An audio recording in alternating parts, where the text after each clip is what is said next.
Okay, let's remain standing and give a New Year's welcome to our speaker and Senior Pastor, Pastor Hiram Pangilinan. Amen. Morning. Makakaupo po tayo. Bakit na ako kanina? Sabi niya may iba pa raw. Alright. I like that prayer, ha? Kala ko, sabi niya, mawawalan kami ng kapitbahay.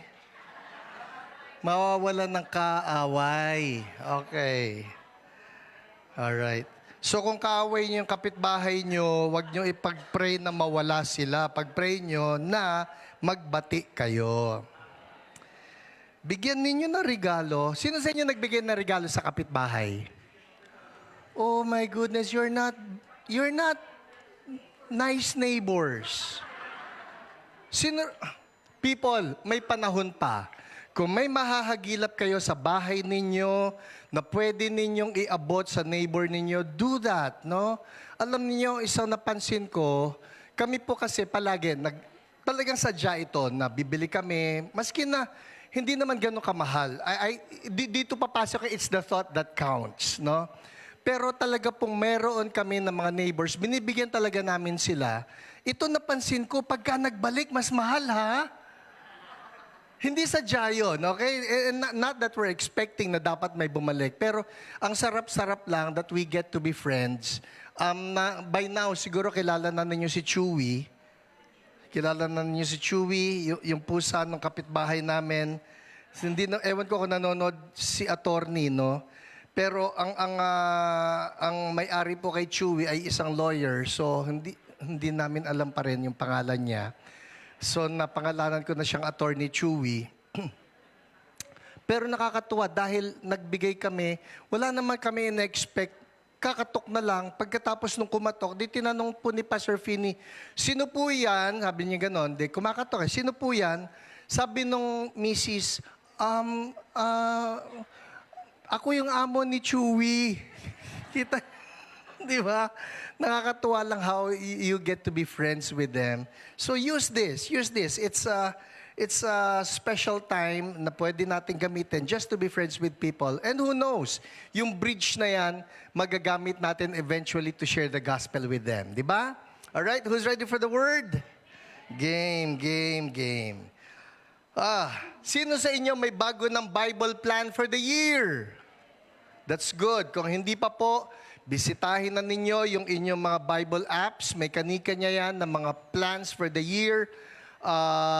Nakakatuwa kahapon, yung last day na nung aking Bible plan for 2025, nung lumitaw yung congratulations, tapos may mga nagliparan ng mga confetti doon sa Bible app just to say na, oh yan, nakumpleto mo na. Ang sarap-sarap lang na, Lord, nakumpleto ko.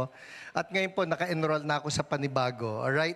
Actually, 2 in-enroll ko ngayon. Inuulit ko yung 2025 plan ko plus another one dahil talagang natuwa ako doon sa Bible plan na yon. Ang pamagat niya ay blended.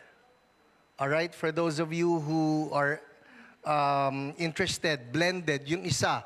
Yung pangalawa, hindi ko pa memorize kasi kanina lang madaling araw ko siya inopen. But I like it kasi every day, there is a prayer request that's added that has to do with reaching the different tribes of the world for the Lord na maipag-pray yung iba-iba mga tribes. So I like that plan as well. I highly encourage you, maggawa kayo mag-enroll kayo sa mga plan. Libre lang naman yan. Okay? Alright, Joshua chapter 1. Let's turn our Bibles right there. Joshua chapter 1, very familiar passage for most of us, starting in verse 1 down to verse 8. After the death of Moses, the servant of the Lord said to Joshua, son of Nun, yung Nun dito, capital N ha, son of Nun. Alright? Nagkaroon ng anak yung madre. Hindi po. Son of Nun. Moses' aid, yun. All right? Moses, my servant is dead. Magtino ka. Now then, you and all these people get ready to cross the Jordan River into the land I am about to give to them, to the Israelites. I will give you every place where you set your foot, as I promised Moses. Your territory will extend from the desert to Lebanon and from the great river, the Euphrates, all the Hittite country to the Mediterranean Sea in the west. No one will be able to stand against you all the days of your life, as I was with Moses. So I will be with you. I will never leave you nor forsake you. Be strong and courageous, because you will lead these people to inherit the land I swore to their ancestors to give them. Verse 7. Be strong and very courageous. Be careful to obey all the law my servant Moses gave you. Do not turn from it to the right or to the left, that you may be successful wherever you go. Verse 8, keep this book of the law always on your lips. Meditate on it day and night, so that you may be careful to do everything written in it. Then you will be prosperous and successful. Pwede ko siguro isama yung verse 9. Have I not commanded you, be strong and courageous? Do not be afraid, do not be discouraged, for the Lord your God will be with you wherever you go. I want to talk about, sorry po, hindi ako masyadong creative sa title na ito, Living Promises for the New Year. All right? Everybody say, promises. Oh Lord, we thank you for your promises are alive. They're not stale, they are alive. And Lord, I pray that even as I share your word today, that these promises will just come alive even in our hearts, na mapanghawakan namin ito, not just today, but for the rest of the year and even for the rest of our lives. In Jesus' name, amen, amen. Alam ko po itong binasa ko na passage ay very familiar for all of us, but as I was studying for this, it just came so alive in me that I believe that there's just so much anointing right here in these promises, the living promises. Everybody say, living promises. All right? Ito po ay mga buhay na mga pangako ni Lord that I want all of us, tayo na nandito ngayon, and those watching online, and those who will be watching on replay, na ito ay pwede natin angkinin araw-araw hanggang sa magkaroon ng katuparan, and even after we have received the fulfillment of them, na tuloy-tuloy pa rin nating angkinin ang mga ito. Alright? So, just 3 promises here that I want to share with all of us. Sino excited sa mga promises ni Lord? Ito masarap kay Lord kasi He is faithful. Yun We all know of people who have given promises. I don't know about you, but me, I know of some people who have given promises but failed. Pero si Lord, Bible says that He is faithful. So maitataga natin sa bato yung mga pangakong ito, tutuparin ni Lord. But, ito po yan. Everybody say, but, may conditions. Alright? So the promises that I'm about to share with you are all from our faithful God, but there are certain conditions here that we need to fulfill. So, let's begin. Ano-ano yung mga promises na ito?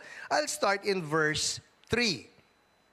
Sabi rito, I will give you every place where you set your foot, as I promised Moses. Your territory will extend. Everybody say, extend. Your territory will extend from the desert to Lebanon, and from the great river, the Euphrates, all the Hittite country, to the Mediterranean Sea in the west. Number 1 promise. God will give you new territories. Sarap. Ang sarap nun. Now, you talk of new territories, the highlight there is on the word new. There will be new territories for all of us. When we speak of new territories, it can be, yung sinabi rito, extension, because I will extend.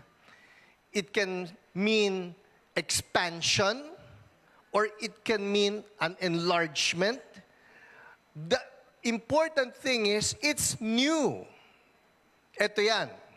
Because it is new, the Lord basically is telling us this. Ilagay natin sa isip natin to. 2026 will not be maintenance. Hindi gamot ang tinutukoy ko, okay?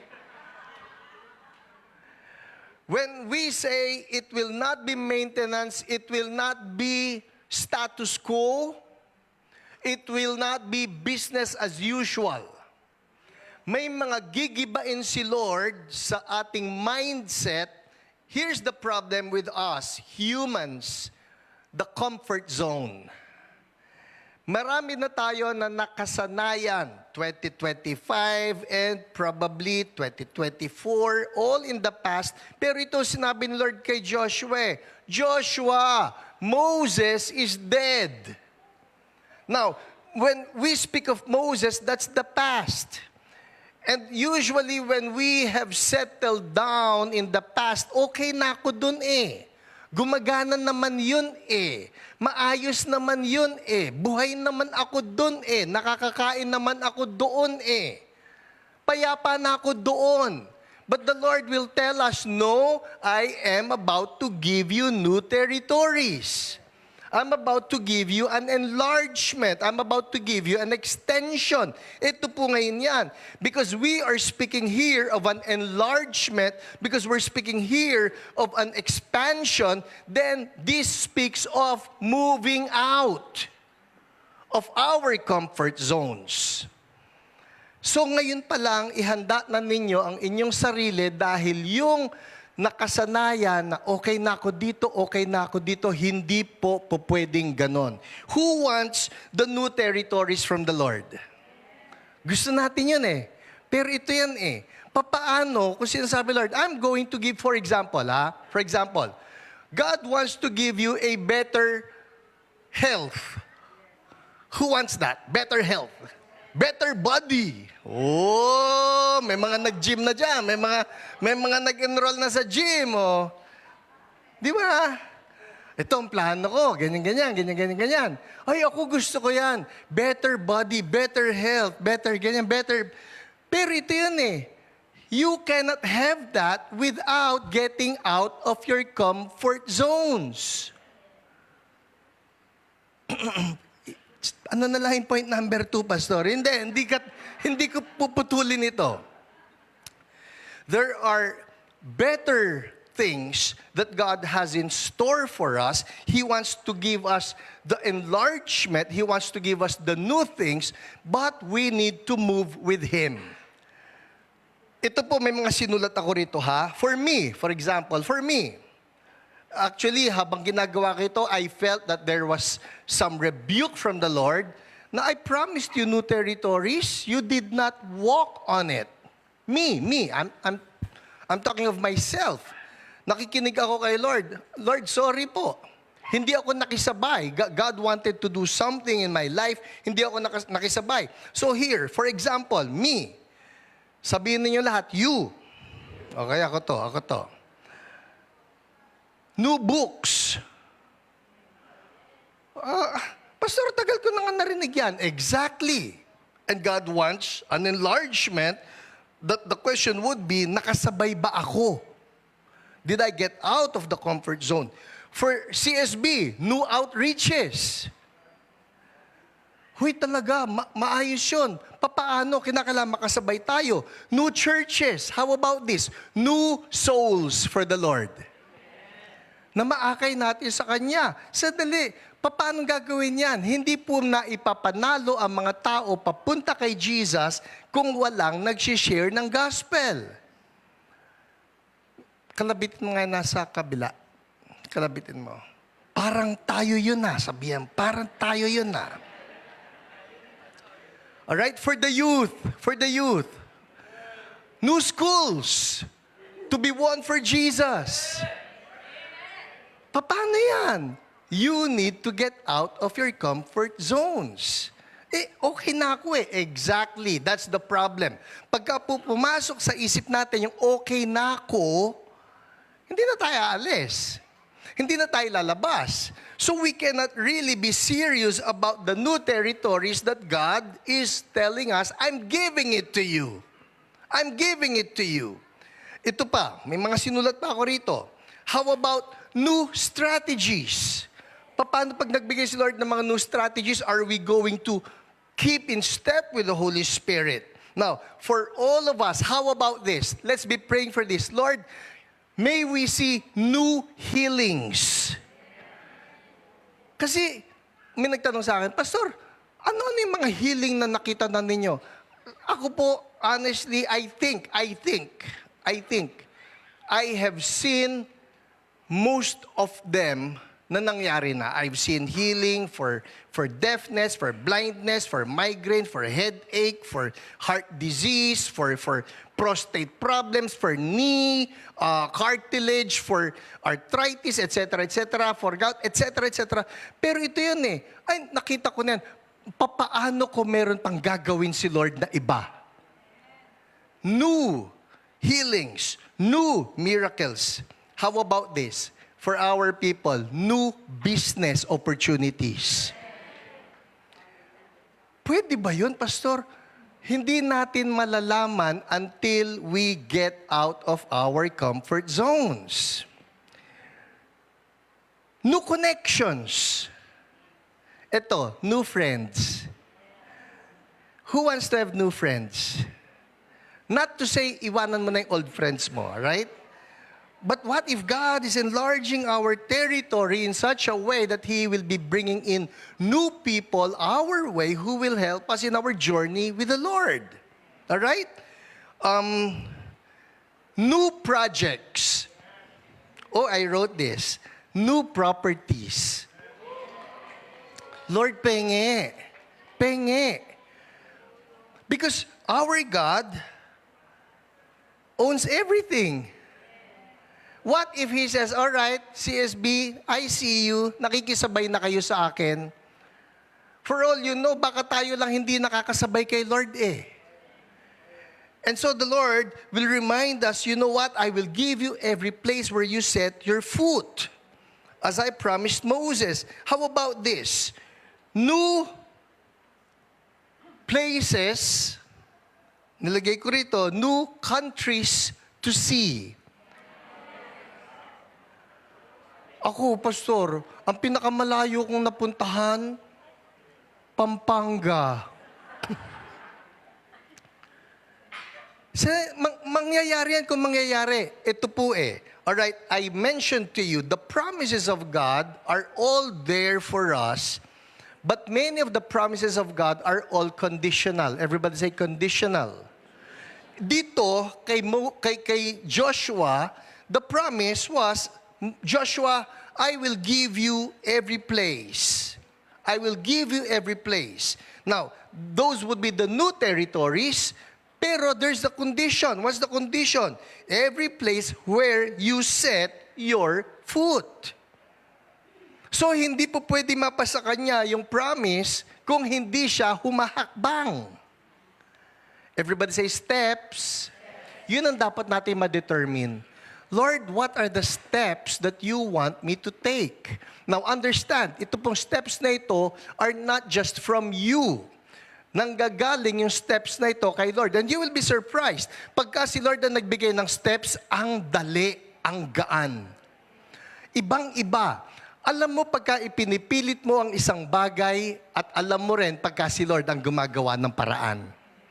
You remember that the Israelites, they were looking at the promised land, but between them and the promised land, there's the sea.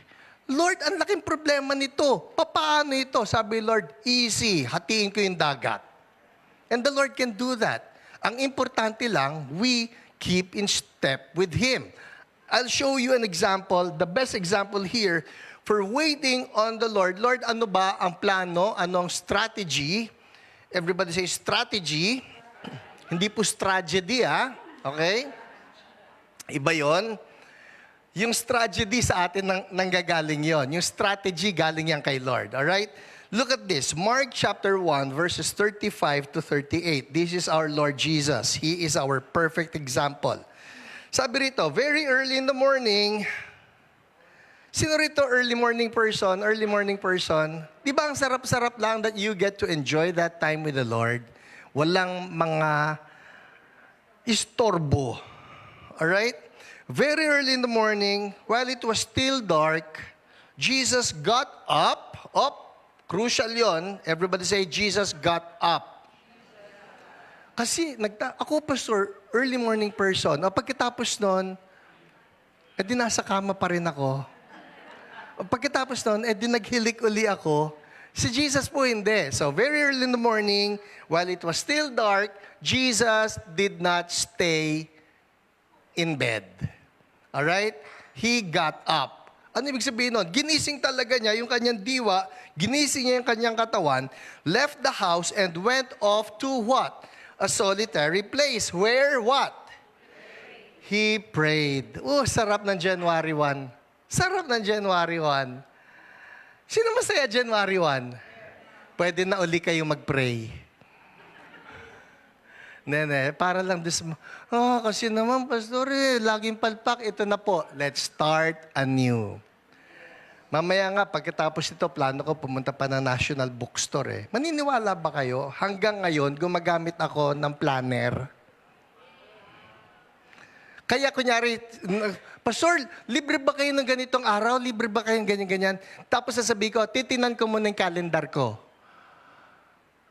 Minsan, sinagot ang ganon, kaharap ko, pastor, libre kang ganito, titinan ko pa yung calendar ko. So, hindi umalis sa harapan ko. Sabi ko, titinan ko yung calendar ko. Siguro hinihintay maglabas ako ng cellphone dahil nandun yung calendar. Hindi po ako nagka-calendar sa cellphone. Meron talaga akong planner. Old school. Alright? Old school. So, nandun. Magpa-planner ako. Kinakailangan ito. Alright? So, balikan natin. Si Jesus, where He prayed. He prayed. Went to a solitary place. He prayed. Palagay nyo, what was He praying about? Lord, I pray for this entire day. What's your plan?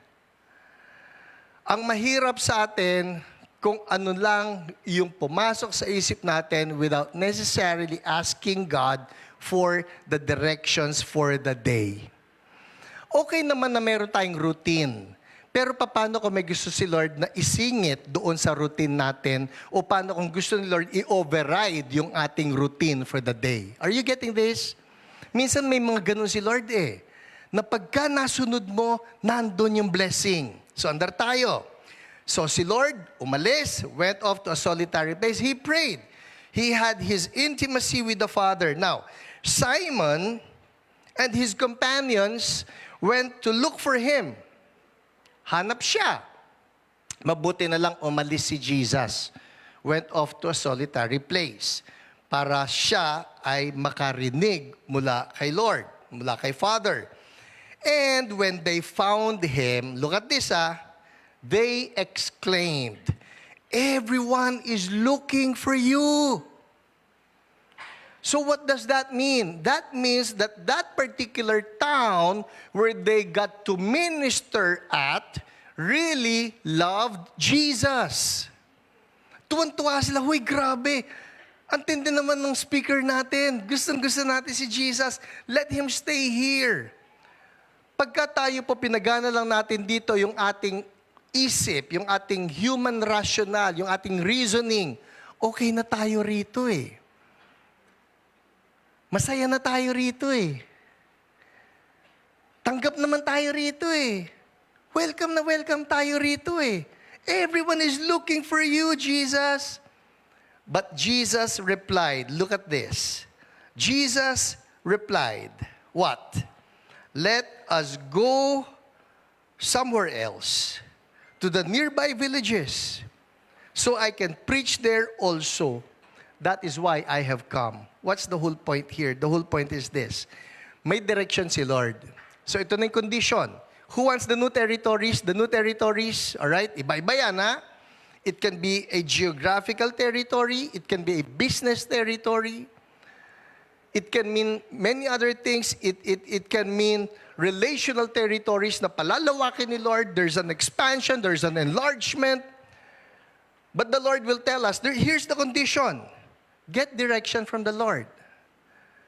Get your direction from the Lord. And when the Lord has given you that direction, set your foot. towards that direction. Kinakailangan galawan natin.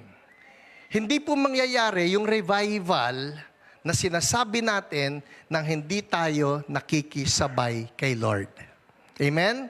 Alright? So, set your foot, move, get out of your comfort zones. In short, bawal ang hindi gumagalaw. This 2026, we're going to take new territories. Who wants the better health? Better health. Better health. Set your foot. Kinakailangan sumabay. Lord, I want the enlargement. I want the new territories. I want the expansion. It's not going to be maintenance anymore, but we need to take some actions here. Amen? All right? Pwede ba ganyan-ganyan lang yung dalawang kamay? All right? That's prophetic. Galaw-galaw. Galaw-galaw. Mamaya, dalawang legs na. All right. Let's move on. Number 2. Second promise. Who likes that first promise? New territories. Again, the highlight there is on the word new. May mga bago. May mga bago. Kinakailangan tayong mag-reboot. Kung kinakailangan, mag-ayos ka ng schedule mo. Kasi may mga bagong gagawin si Lord eh. It cannot be business as usual. Number 2. Verse 5, verse 6. Sabi rito, no one, oh I love this one, no one will be able to stand against you all the days of your life. As I was with Moses, so I will be with you. I will never leave you nor forsake you. Be strong and courageous because you will lead these people to inherit the land I swore to their ancestors to give them. Second promise. Who's ready for the second promise?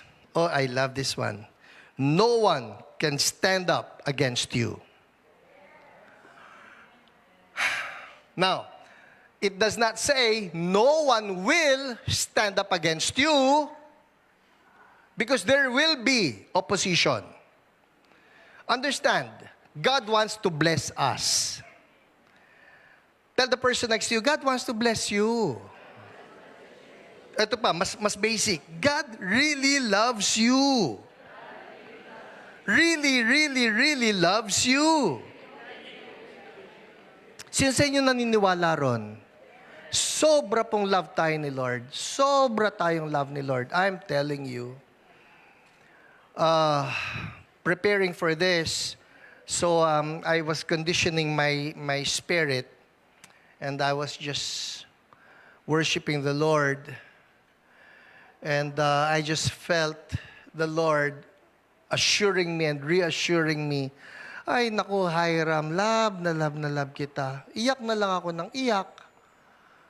Iyak na lang ako ng iyak kasi talaga naman love na love ako ni Lord eh.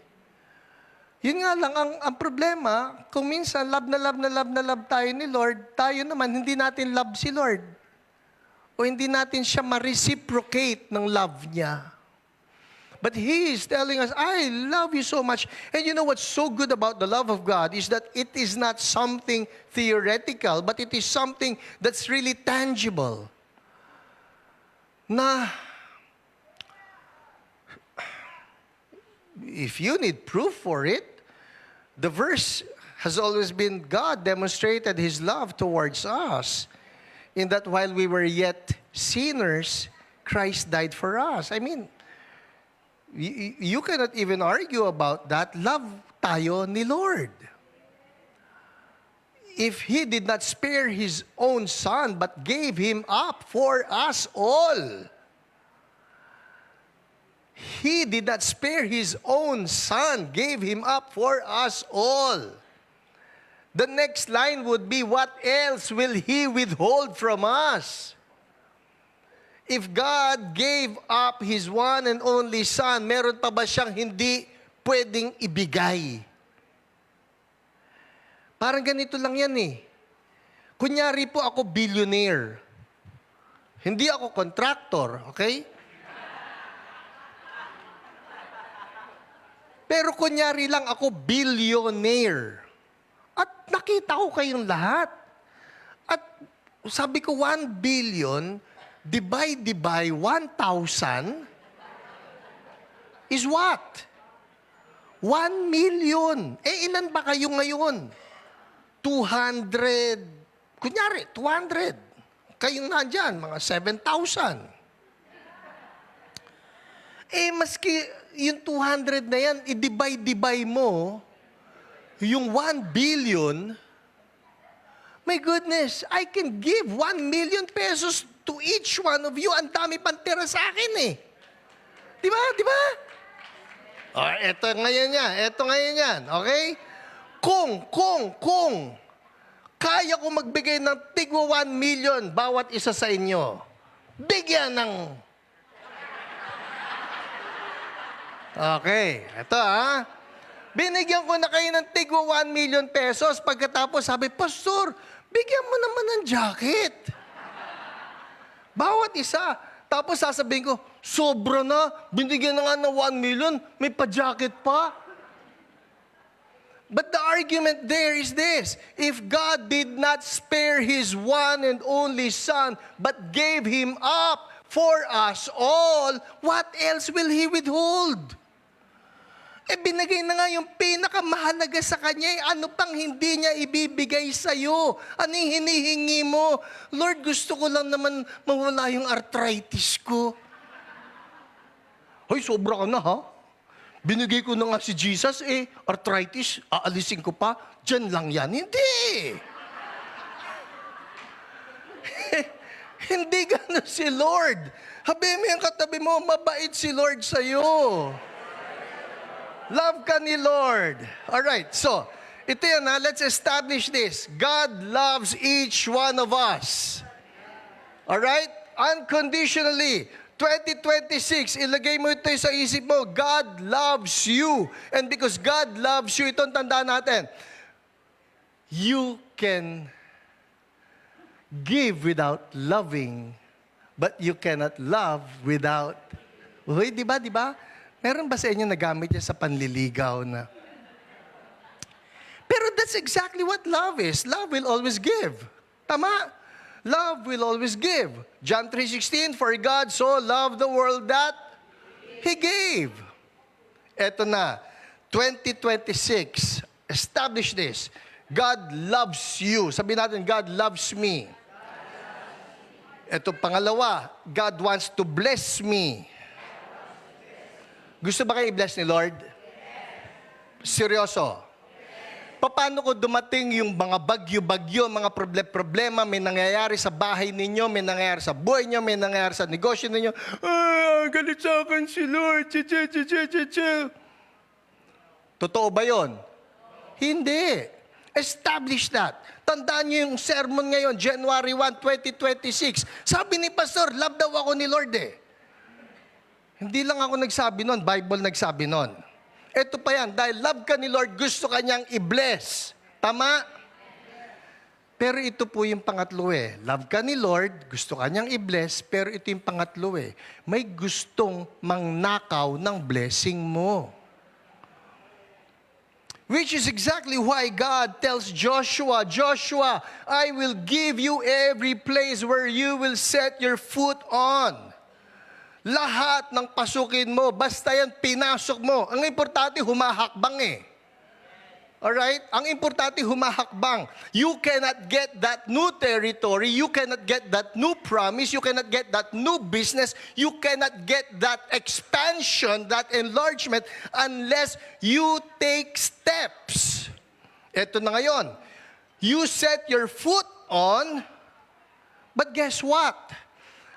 As Joshua was setting his foot on all of these lands, places that God has promised him, guess what? The enemies were also there. Nandun sila Hittite, nandun sila Hivite, nandun sila Girgashite, nandun sila Parasite, nandun sila Termite, nandun... Kung may Australian pa rito, nandiyan si Vegemite. Andun lahat In short, Yes, God loves us. Yes, God wants to bless us. But the enemy will always be there in opposition. Ito ang problema eh. Sometimes we're just looking at all of the promises of God and we don't involve or include in the equation, may kaaway.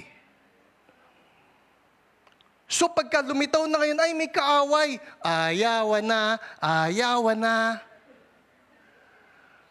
Ay may kaaway. And this will explain why there's such a fallout happening among believers. Na dati nag-aapoy yun eh. Dati revive yun. Dati, grabing mag-share ng gospel. Nasa na? Ayaw na kay Lord eh. Bakit ano nangyari? Na-depress. Bakit ano nangyari? Nagka-gout.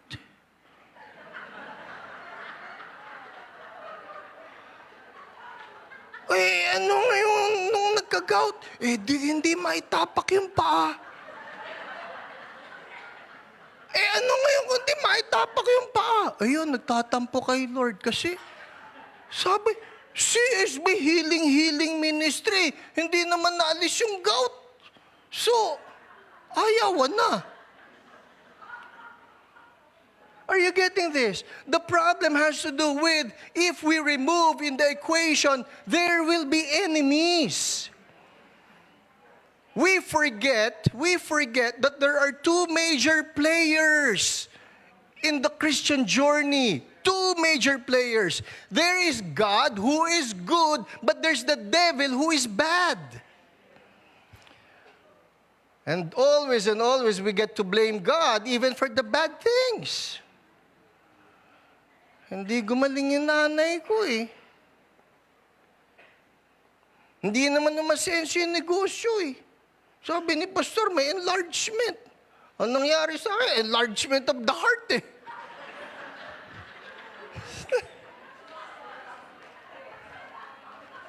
So, ano nangyari? Galit na ngayon kay Lord. Hindi na pag-iba. Sandali, wait. We need to discern.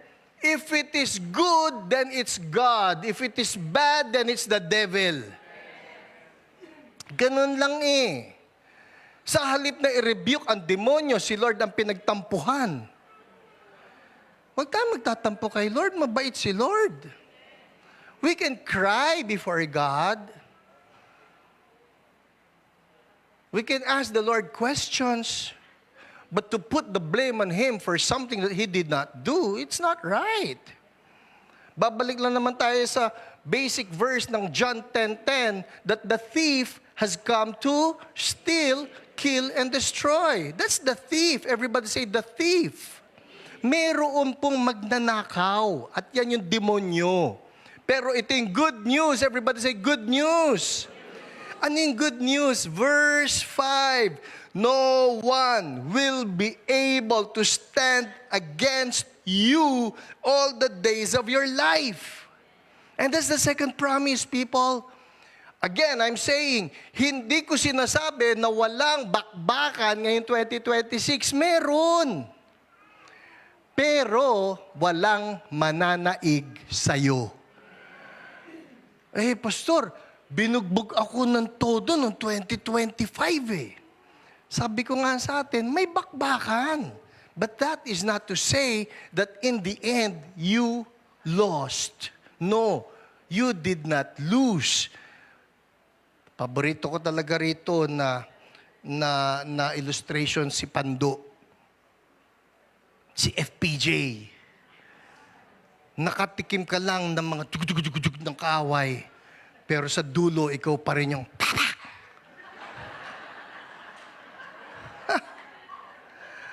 Diba?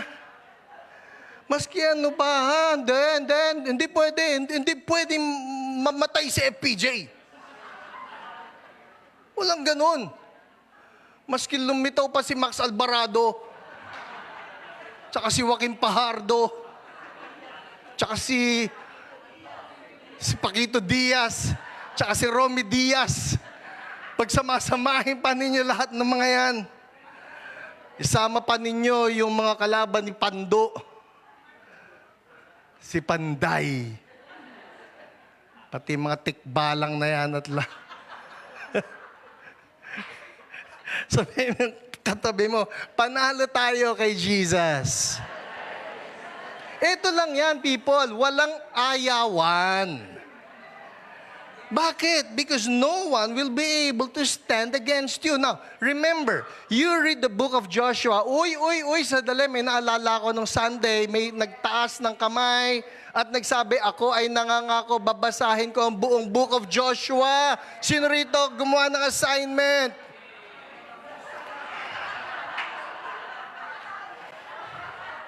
Ako yata ayaw eh. Okay. Alam niyo, pasalamat tayo, mabait si Lord. Kasi 2026 na. Kaya yung kasalanan ninyong yan, na hindi niyo binasa ang Joshua, the Lord is giving you another chance. Alright, sige. Game. Kala niyo, ha? Game. Kanang kamay. Ulit. Ako. Si. Pangalan mo. At nakikita ni Lord. Ang puso ko. Nakikita ni Lord. Ang lahat ng ginagawa ko. Pati yung pangako ko. Nung Sunday. Na hindi ko naman tinupad. Lord, sorry po. Patawarin niyo ako. Bigyan niyo ako ng pagkakataon. Redeem me, Lord. In Jesus' name. Amen. Basahin niyo uli, Okay? Ito yan eh. So, nagsabi na si Lord, yes, there will be fights. Yes, there will be warfare. Everybody say warfare. I think that's the key word here. Ang 2026 may warfare. May warfare. Because Satan is not about to hand over the kingdom of God to us. Oh, Hiram, gusto mo revival? Oo naman. Oh, sige sa'yo na. Ayoko na rin. Walang ganon. Oh, Hiram, gusto mo makita yung body of Christ na nagmo-move sa healings and miracles and deliverance? Oo naman. Oh, sige sa inyo na. Ayoko. Walang ganon eh. Away to, bakbakan to hanggang sa dulo. Pero, ang sabi ni Lord, alright, may away. But, no one will be able to stand against you. May away. May labanan. There is a fight for our families, people. There is a fight for your livelihood. There is a fight for your health. Maski yung kalusugan natin, there is a fight. There is a fight for your spiritual convictions. Ito pa, there is a fight for the nation of Israel that's going on right now. Meron. There is a fight for morality. People are trying to redefine morality. Ngayon po, nagugulat ako that there are actually nations that have made euthanasia legal. Ano yung euthanasia? Malapit po yun sa Southeast Asia. Euthanasia is killing. Ang tawag nila, mercy killing. There's no such a thing as mercy killing. You kill somebody, that's killing. And the problem here, maski yung mga doctors who have pledged through the Hippocratic oath that they will do everything that they can to prolong life and to give life. Ngayon, medical practitioners, medical doctors are the ones doing it. Pinapatay yung mga pasyente. Pag sabi ng pasyente, gusto ko na pong mamatay. Okay, di patayin. Because they made it legal. There is a fight, people, and 2026 will be no different. There will be a fight for morality. There will be a fight for our spirituality. There will be a fight for our convictions. Pero ito yun stand your ground. Set your foot right there. Lord, pangako mo po ito. We fight. And the promise is no one will be able to stand against you. Ang importante, lumalaban. Amen? Sabihin mo katabi mo, lalaban tayo ha. Alright? Bawal dito yung ayawan. Bawal yon. Bawal yon. Among my pastors, ako po, when I am with my pastors, sama-sama kami, of course, nagpapaypayan kami ng apoy ng bawat isa. Sometimes I get to tell them this, takbuhan tayo ng mga church members, those who are going through some storms in life. And it's a good thing that we have our fellowship of pastors, nagkakapaypayan tayo ng apoy natin.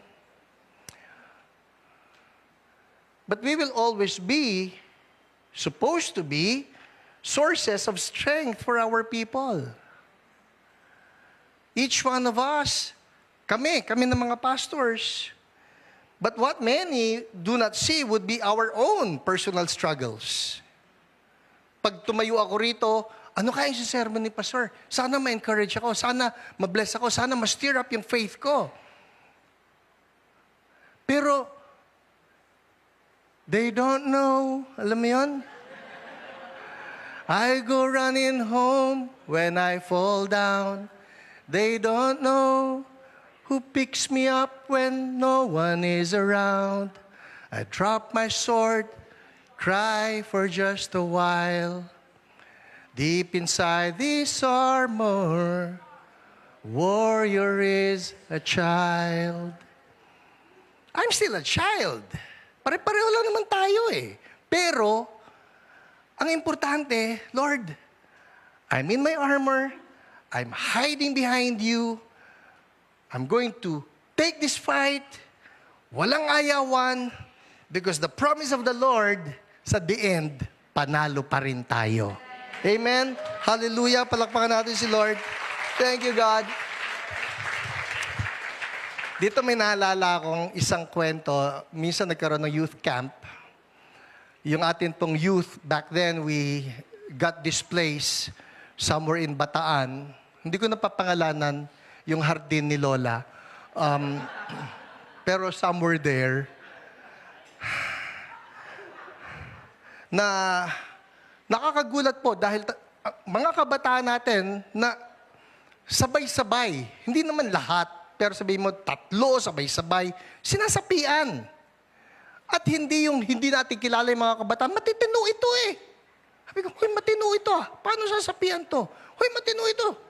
Tapos sabay-sabay. So I just know that we entered a highly demonized place. It was a territorial demon. Na siguro yung pagdating natin, na nabulabog sila and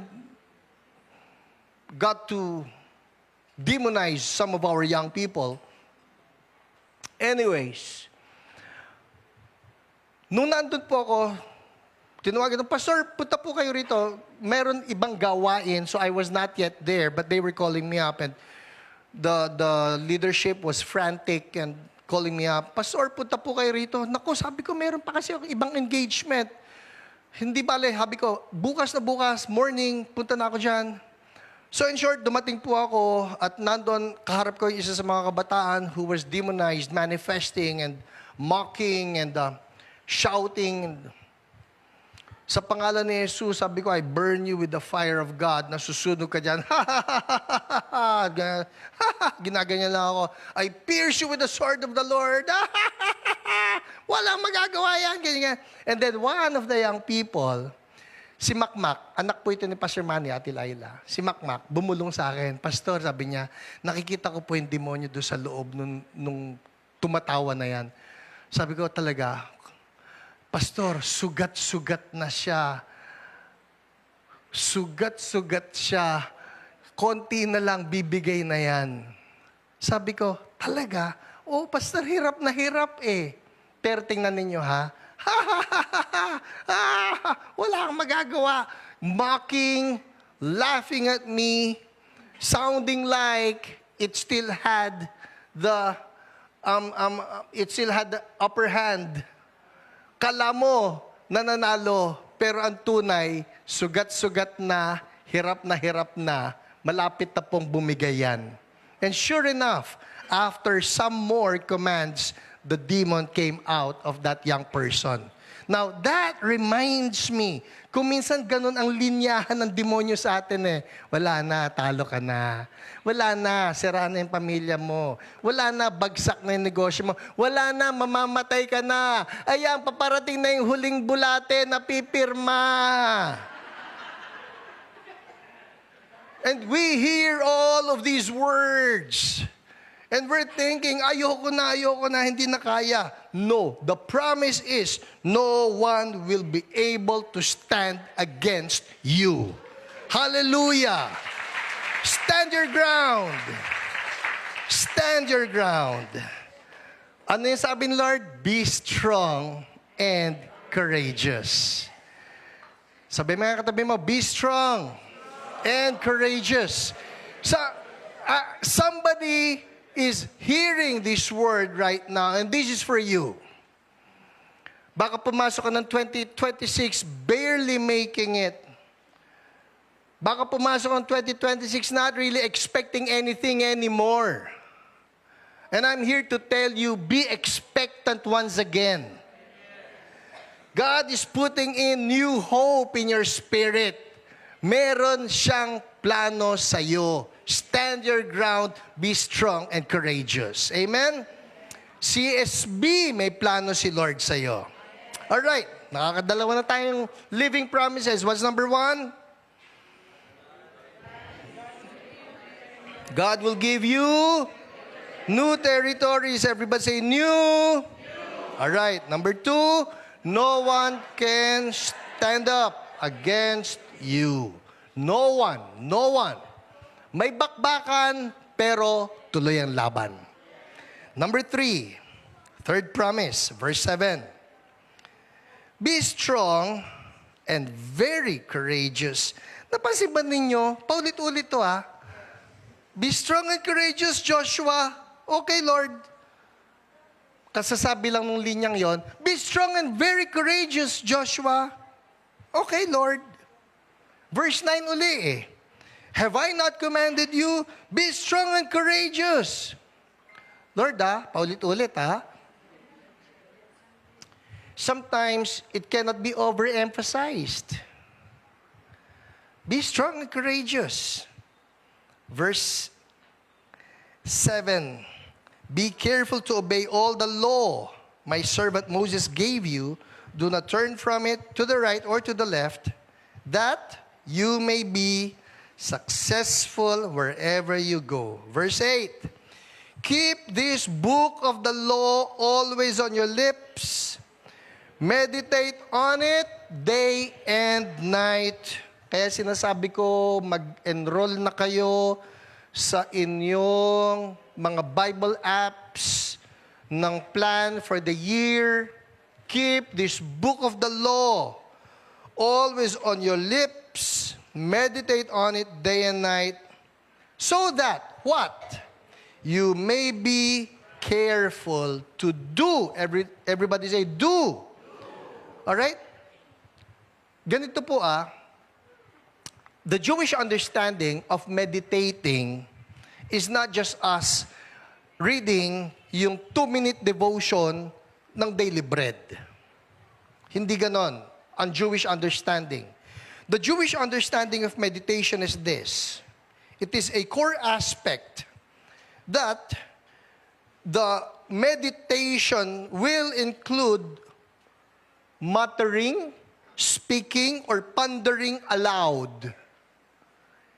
Sinasabi talaga nila ito ng nasa labi, paulit-ulit kung kailangan. Sabi rito, like a lion growling or a cow chewing cud. Ano yung cud? C-U-D. Yung mga, nakita niyo yung mga cow kung paano ngumuya? Huwag niyo nalang gayahin, okay? Pero, ibig sabihin, ganyan siya. It's like we are chewing on the word. Chewing on the word, ninanamnam natin to, turning scripture into a spoken and internalized experience, not just silent thought. That's it. This verbal engagement ensures God's word is deeply processed. Everybody say processed. Rooted in the heart and expressed in action. That's meditation. So, hindi ito yung nagbasa na ako ng daily bread. Nung pastor, pasensya na, nasa MRT lang kasi ako, minamadali ko eh. Hindi po pwede. You meditate on it, you process it in such a way that it will be expressed in action. Parang itong sermon na ito, naririnig natin ngayon, kinakailangan ma-express ito in action. Alright? So, what to do? Number 3 promise. You will be, sabihin mo yung katabi mo, you will be prosperous and successful. Okay, let that sink in. Lord, 2026, I will be prosperous and successful. Pwede ba sabihin natin ito? Lord, I will be prosperous and successful this year and the years to come. In Jesus' name, amen. Huy, may nakapanood Church so blessed, prosperity. Baguhin natin itong Bible. Sabi rito, meditate on it day and night so that you may be careful to do everything written in it. Then you will be... Hindi nga, ayaw nga nila ng prosperity eh. I mean, this is the nature of God. God wants His people blessed.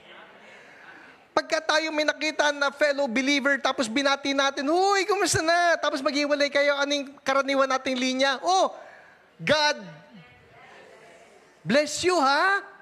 Tama? Isn't that our declaration for every one of us? God bless you! Sabihin mo katabi mo, God bless you! What does it mean for God to bless us? That means that God wants to prosper us. Tama?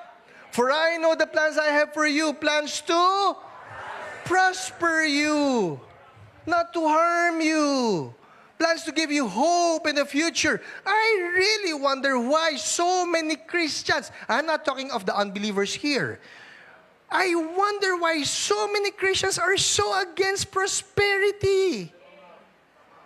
Tapos sabihin, ay, si Pastor Hiram, prosperity yan. Anong gusto nyo? Curse. God curse you. Ano yan? God poverty you. Ano? I mean, here, the heart of God is to bless His people.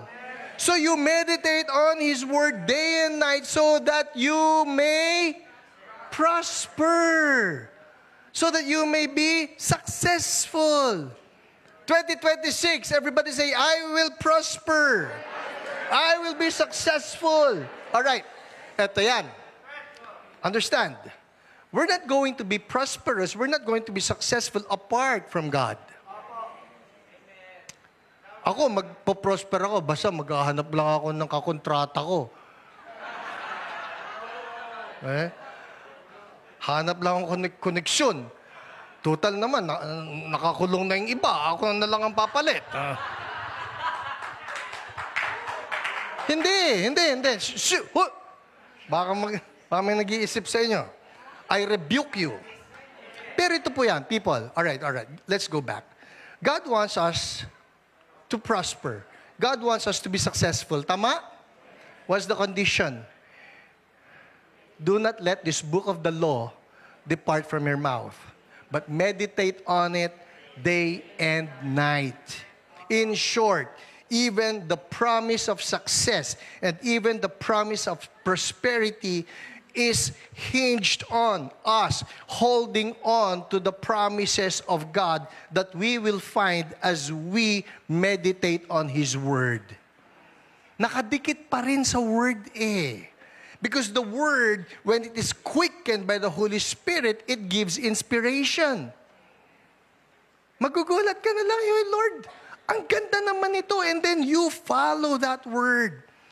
there's this person, the name is J. Paul Getty. All right, J. Paul Getty. The spelling is Getty. J. Paul Getty was reading the Bible. He was meditating on the Bible. And he was in the book of Exodus when he read about the edict of Pharaoh telling all of the Hebrew midwives, pagka lalaki ang ipinanganak, patayin ninyo. Alright? But there's this one mother who thought to herself, ayokong patayin yung anak ko. So what she does, she looks for a basket, places the baby in the basket, and then coats the whole basket with tar and pitch. Alright? Pininturahan niya ng alkitran yung basket and allows it to float on the river. You know the story. Nilagay niya doon si Moses. And the story goes that that basket was just floating on the river. Now, a casual reading of that story, ang atin, okay, ang ganda naman ng storya. Huy, mabuti lang nakita ng princess yung basket. Huy, inangkin yung baby, naging prince of Egypt. Untindi ng storya. But J. Paul Getty, he was meditating on it. Everybody say, meditating.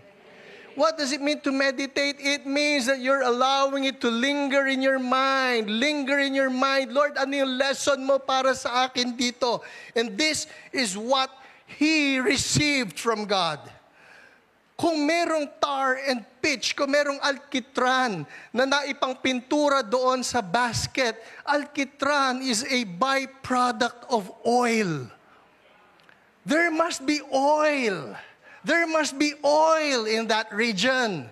So what he does, the story goes, he made a massive discovery of oil in the Middle East, specifically in Saudi Arabia, Kuwait neutral zone after securing a risky, they call it risky concession in 1949. Sabi nakipagpirmahan daw itong si J. Paul Getty sa Kingdom of Saudi Arabia, sa Kingdom of Kuwait. Maghuhukay ako dyan sa inyong lugar. Give me the permission. Maghuhukay ako dyan. Sabi nila, anong hukayin mo? I'll look for oil. Walang oil dito. Sabi niya, I believe there's oil there. I promise you this. Give me permission and I'll give you a certain percentage per barrel. Kung meron dyan, bibigyan ko kayo. So they gave him permission because they did not know there was oil in Saudi Arabia. They did not know there was oil in Kuwait. Eh saan ba nakuha ng taong ito yung idea? Sandali, may alkitran dyan eh. May alkitran dyan. So after securing a risky concession in 1949, he finally struck oil in 1953. 4 years kang naghuhukay sa desyerto? But see, there's a promise. Sometimes we're thinking, Lord, nasaan? Nakala ko ba ipoprosper mo ko? Kala ko ba isa-successful mo ko? Ba't hindi ako sumasukses? Lord, ang tagal ko naman sumakses. So from 1949 to 1953, he just kept on digging and digging and digging. Why? Because there is a promise that he got from the meditation on the Word. Finally, 1953, he struck oil, which catapulted him to becoming one of the world's richest men. His bold move involved paying a significant upfront sum and royalties to King Saud for rights in the desert, a bet that paid off handsomely, making his Getty Oil Company a major player. That's him. That's him. People, the point is, read the Word. For all you know, you're just meditating on the Word and you'll be surprised. May direction na sa Lord para sa'yo. Saan pa ba merong alkitran sa Bible?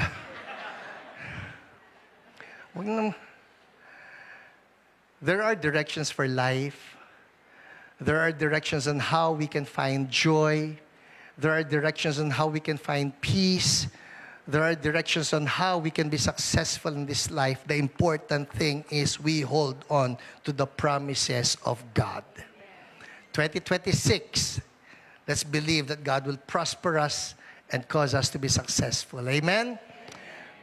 Who's blessed with the word? Let's all stand up. Thank you, Lord. Amen, Jesus. Hallelujah. Oh, Lord, thank you. You are alive. Thank you. You are good. Thank you. You are faithful. Thank you for your promises. Oh, Lord, I pray for every brother, every sister of mine na nandito ngayon, and even those who are watching live and those who will be watching on replay. Oh, Lord, I pray that this year we get our breakthroughs again. In Jesus' name, amen, amen. Come on, give the Lord a clap of praise.